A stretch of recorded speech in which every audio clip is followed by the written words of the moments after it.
राधे राधे, जय श्री कृष्ण। आप सबका मेरे चैनल केका की भक्ति में स्वागत है। आज हम सुनेंगे शनि प्रदोष व्रत की कथा।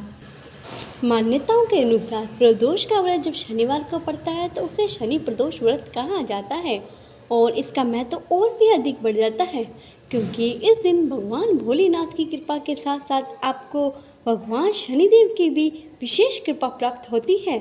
और धर्मशास्त्रों की माने तो उस व्रत करने पर इसकी कथा भी अवश्य सुननी चाहिए, और जो व्यक्ति इसकी कथा सुनता है, सुनाता है, उसकी सभी मनवांछित इच्छाएं पूरी होती है और उसे संतान सुख प्राप्त होता है। तो अब हम सुनते हैं शनि प्रदोष व्रत की कथा।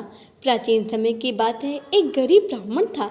उसकी पत्नी अपनी दरिद्रता से विवश होकर शांडिल्य मुनि के पास पहुंची और शांडिल्य मुनि को प्रणाम करते हुए कहा कि मैं बहुत ही गरीब हूँ। मेरे 2 पुत्र हैं, एक का नाम धर्मराज है जो कि राजपुत्र है, छोटे बेटे का नाम सुचिव्रत है। हम लोग बहुत ही गरीब हैं, तो आप हम पर कृपा करें और हमें ऐसा कोई मार्ग बताइए जिससे कि हम अपनी गरीबी दूर कर सके। तब शांडिल्य मुनि ने उनकी दरिद्रता को देखते हुए उन्हें प्रदोष व्रत की कथा का महत्व सुनाया और उन्हें प्रदोष व्रत करने की सलाह दी। प्रदोष व्रत की महिमा सुनकर उन तीनों ने प्रदोष व्रत करने का संकल्प लिया और वह प्रदोष व्रत करने लगे। कुछ ही समय के बाद सुचिव्रत जब एक बार स्नान करने के लिए नदी किनारे जा रहा था तो रास्ते में उसे एक सोने से भरा हुआ कलश दिखाई दिया। वह कलश लेके अपने घर आया और अपनी माता को दिखाया और कहा कि मुझे ये सोने से भरा हुआ कलश प्राप्त हुआ है। तब उसकी माता ने भगवान भोलेनाथ की महिमा का वर्णन करते हुए अपने दूसरे पुत्र को बुलाया और वह भगवान भोलेनाथ की महिमा का वर्णन किया। उसके बाद उसकी माता ने दोनों पुत्रों से कहा कि तुम इस सोने से भरे हुए कलश को आधा आधा बांट लो।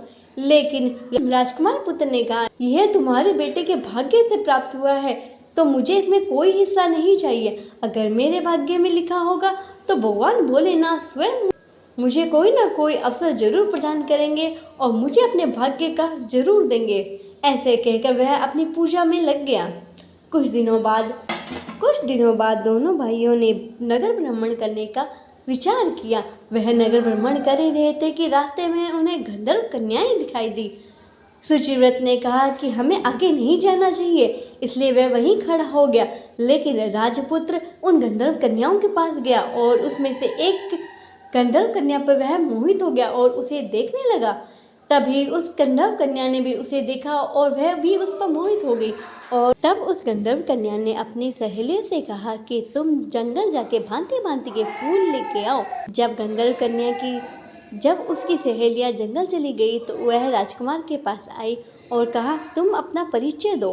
तब उसने कहा, मैं विदर्भ देश का राजकुमार हूँ, तुम कौन हो? तब वह बोली, मैं गंधर्व कन्या हूँ, मैं तुम्हें पसंद करती हूँ।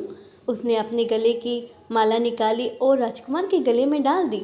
राजकुमार ने वह हार स्वीकार कर लिया और कहा, मैं तुम्हारे प्रेम को स्वीकार करता हूँ, लेकिन मैं बहुत ही गरीब हूँ, मेरे पास अभी राज्य नहीं है।